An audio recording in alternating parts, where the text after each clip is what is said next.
When I stood outside the nursing home, dragging my old suitcase behind me, the rain was falling gently from the gray sky.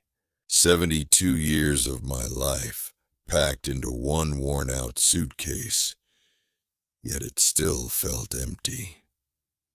My kids said they were too busy to accompany me today.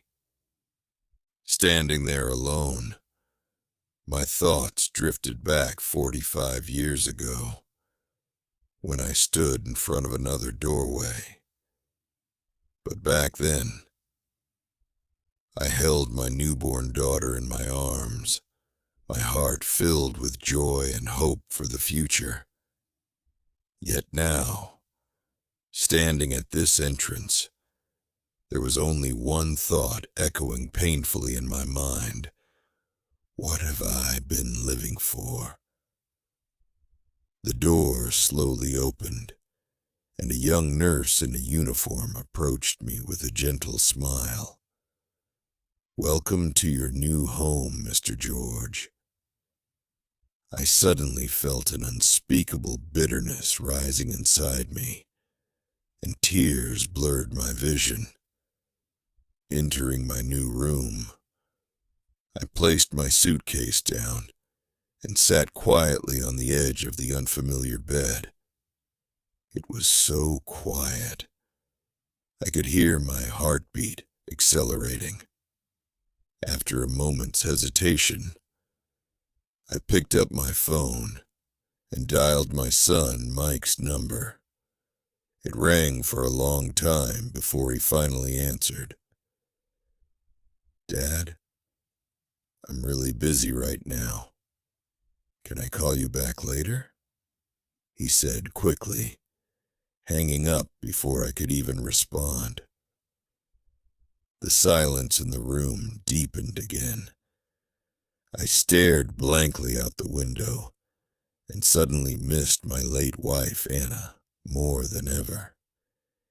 If she were here, she would gently take my hand and whisper, "George, you're not a burden. You've always been the most important person in my life." The tears finally fell down my cheeks as I whispered softly to myself, "Anna, I miss you so much. I don't think I can do this anymore." Days passed slowly and painfully at the nursing home. Every time I saw other residents being visited by their families, the ache in my heart deepened. Night after night, I sat alone by the window, silently praying for God to take me away from this lonely world, so I could reunite with Anna. One evening, as I sat on a bench in the garden, watching the sunset, feeling a deep, indescribable sadness, my phone suddenly rang. It was Mike.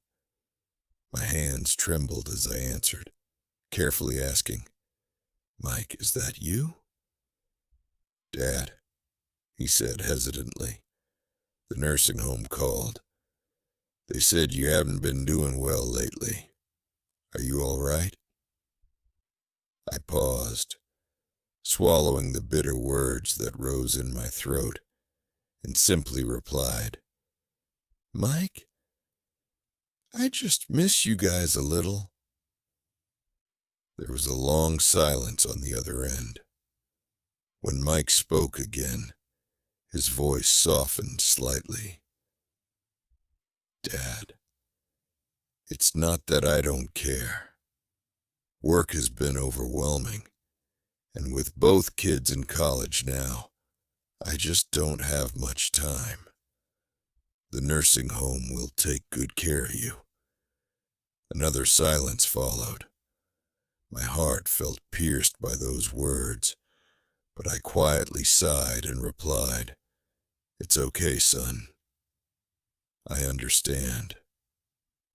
When the call ended, Despair flooded over me. The evening wind felt cool against my aging face, but my heart felt even colder. I finally accepted a harsh reality. My children no longer needed me. That night, I had a vivid dream.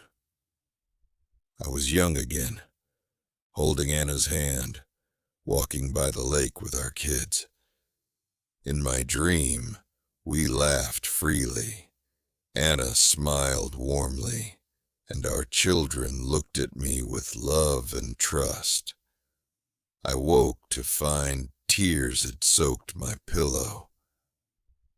Several days later, early one morning, a nurse knocked on my door and handed me a small package containing a handwritten letter from Mike. I slowly opened the envelope, and a photo fell out. It was an old family picture of Anna, the kids, and me by the lake. On the back, Mike had written, "Dad, last night I dreamed of Mom and of those fishing trips you took us on when we were little. It made me realize how many important things I've neglected. I thought providing you with good care and comfort was enough, but I forgot what you really needed was family. Dad, I'm so sorry. Please give me another chance. I'm coming this weekend to bring you home." Holding that faded photo, my tears finally flowed uncontrollably, blurring my vision and washing away years of bitterness. I gently held the picture against my heart, looking out at the morning sunlight streaming softly through the window. For the first time in a long while, I felt at peace. Maybe the meaning of life isn't about being understood or rewarded, but simply about holding on to love and hope within our hearts. Eventually, we all grow old and may even be forgotten, but the most precious things in life are those moments of genuine love we've shared along the way. Cherish the ones who love you. Don't wait until they're just memories to understand what true regret means.